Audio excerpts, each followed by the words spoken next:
السلام عليكم ورحمة الله. أهلا وسهلا بكل متابعي القناة، حلقة جديدة عن أخبار الرياضة المصرية والعالمية. مجلس إدارة النادي الأهلي يعتمد أكبر ميزانية في تاريخ الأهلي، حيث بلغت 3 مليار و87 مليون جنيه، وحققت صافي ربح قدره 149 مليون جنيه و853 ألف. وقام المهندس خالد مرتجي أمين الصندوق بعرض الميزانية وأرقامها على مجلس الإدارة بعد اعتمادها من مراقب الحسابات. تلك الميزانية التي تعكس جهودا كبيرة لمجلس الإدارة والقائمين على الملف المالي والنجاح في تحقيق المعادلة الصعبة بزيادة الإيرادات بما يتواكب مع حجم الإنفاقات الكبيرة على النادي وفروعه الأربعة وكافة فرقه الرياضية في الألعاب المختلفة.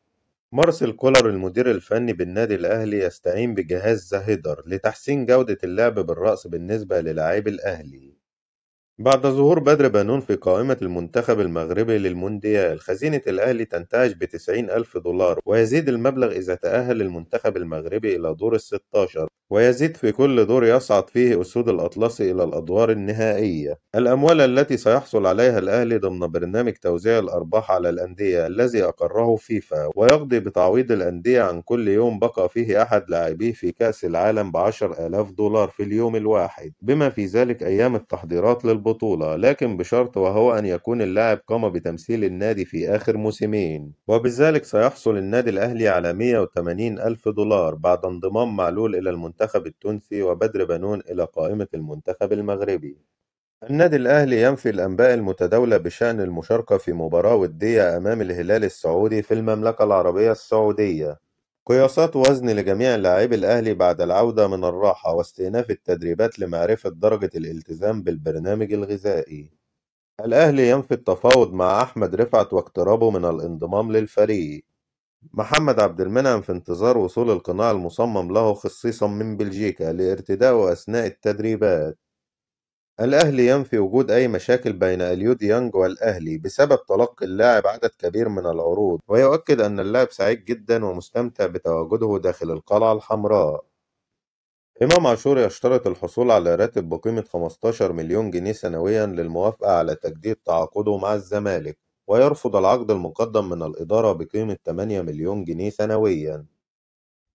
إساءات وألفاظ خارجة من مرتضى منصور رئيس الزمالك على قناة الزمالك على الهواء مباشرة. محمد صلاح ومحمود حسن تريزيجيه ينضمون لبعثة منتخب مصر في الكويت استعدادا لمواجهة بلجيكا الودية. دعوة من فيفا لعصام الحضري لحضور مباريات كأس العالم في قطر 2022. الأسطورة الجزائرية رابح ماجر: استضافة قطر لبطولة كأس العالم شيء يدعو للفخر لكل العرب. مارسيل كولر: تم الآن تثبيت جهاز ضربات الرأس في ملعب التدريبات الخاص بنا، لقد جربته والآن يمكن للاعبين تحسين لعب ضربات الرأس. فاطمة سمورة السكرتير العام للفيفا: السنغال تلجأ إلى أطباء سحرة من أجل تجهيز ساديو ماني لكأس العالم. وصحيفة ليكيب الفرنسية: ساديو ماني يحتاج لمعجزة حتى يشارك في كأس العالم في قطر، ولو حدث ذلك الأمر ستكون مشاركته في المباراة النهائية حال وصول السنغال إلى ذلك. رئيس الاتحاد الكويتي لكرة القدم ينفي مواجهة الزمالك والكويت الكويتي في مباراة يسمونها الجمهور المصري السوبر المصري الكويتي، ولا صحة لهذا الحديث. استعدادا لكأس الرابطة، فيريرا يقرر تصعيد مجموعة من الناشئين للمشاركة في التدريبات الجماعية مع الزمالك، أبرزهم محمد خضري لاعب وسط 2001 الذي شارك مع الفريق الأول من قبل. روي فيتوريا المدير الفني لمنتخب مصر: لا أنا ولا أي عضو من الجهاز الفني تسلم أي تقرير طبي لمحمود متولي أثناء قدومه من النادي الأهلي. اللاعب شارك في أول مران مع المنتخب من 10 إلى 12 دقيقة، وبعد ذلك قال أن لديه إحساس بإصابة، فخرج بعد ذلك مباشرة من التدريبات. من الممكن أن يتحدث الناس عن اختياراتي الفنية، لكن أن تتحدث الناس عن احترافيتي فهذا غير مقبول. والقرارات واختيارات اللاعبين هي وظيفتي أنا فقط. كريم فؤاد لاعب أعرف أنه جيد ومعجب به كثيرا، وكان من الممكن أن ينضم إلى معسكر المنتخب، لكننا نملك في نفس مركزه أكرم توفيق وعمر جابر. لدي فكري الخاص وأنا متمسك باللاعبين المتواجدين معي منذ فترة. بعد إشاعات رحيله عن القناة وانتقاله للعمل في قنوات بن، الإعلامي إبراهيم فايق يجدد تعاقده مع قنوات أون تايم سبورت. محمد بركات عن بيتسو موسيماني المدير الفني السابق للنادي الأهلي. الأهلي كان له رؤية واضحة في رحيله، لأنه في الفترة الأخيرة كان يستخدم المؤتمرات الصحفية كرسائل يريد إيصالها للإدارة، وهذا عكس أسلوب الأهلي. هو تحدث في تجديد عقده، وتحدث أيضا في حق اللاعبين بشكل لا يليق. حتى التصريح الأخير الشهير: الأهلي يدار بالسوشيال ميديا، وهذا مرفوض تماما. السوشيال ميديا موجودة ولها تأثير وحاجة مهمة، لكن في النهاية الأهلي مفروض فريق كبير لا يدار بالسوشيال ميديا، ويدار بمجلس إدارة برئاسة الكابتن محمود الخطيب.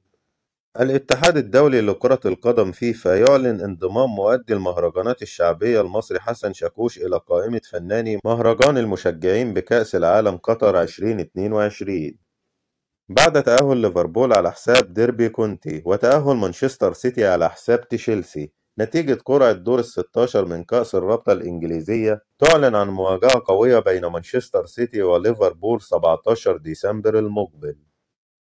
رسميا حكيم زياش وعبد الرزاق حمد الله على رأس قائمة المنتخب المغربي في كأس العالم، وغياب أشرف بن شرقي عن القائمة. الجهاز الفني لمنتخب الأرجنتين يحضر مباراة المنتخب السعودي ضد بنما لتحليل أداء المنتخب السعودي قبل كأس العالم. الاتحاد الدولي لكرة القدم فيفا رفض طلب الاتحاد الدنماركي لارتداء قمصان تحمل جملة حقوق الإنسان للجميع أثناء الإحماء. في مفاجأة وصدمة كبيرة للجماهير الإنجليزية: هاري ماغواير ضمن قائمة منتخب إنجلترا لكأس العالم. بروسيا دورتموند يريد 150 مليون يورو للتخلي عن لاعبه الشاب جود بلينجهام، وليفربول يعلن التفاوض ويحاول إنهاء الصفقة مقابل 87 مليون استرليني. هيرفي رينارد المدير الفني للمنتخب السعودي يتوقع فوز فرنسا بكأس العالم. باناثينايكوس اليوناني يعتذر عن عدم السماح لبلال مظهر بالانضمام لمنتخب مصر للشباب. ثنائي النادي الأهلي ياسر إبراهيم وكريم فؤاد يؤديان مناسك العمرة، وكهربا يلحق بهم بعد تعافيه من كورونا. سيد معوض: نجلي ظهر بأداء ضعيف أمام ليبيا مع منتخب الشباب، وعدم التأهل أفريقيا نهاية هذا الجيل. يورجن كلوب: عدم ضم سون هيونج مين إلى ليفربول من أكبر الأخطاء التي ارتكبتها في حياتي. سون لاعب رائع من الطراز العالمي، وهو واحد من أفضل المهاجمين حول العالم. تكلفة استضافة كأس العالم في قطر 2022 تتخطى 220 مليار دولار. انتهت أخبارنا. لو لسه ما اشتركتش في القناة اشترك وفعل زرار الجرس علشان يوصلك كل فيديوهاتنا الجديدة. ادعم الفيديو بلايك، والسلام عليكم ورحمة الله.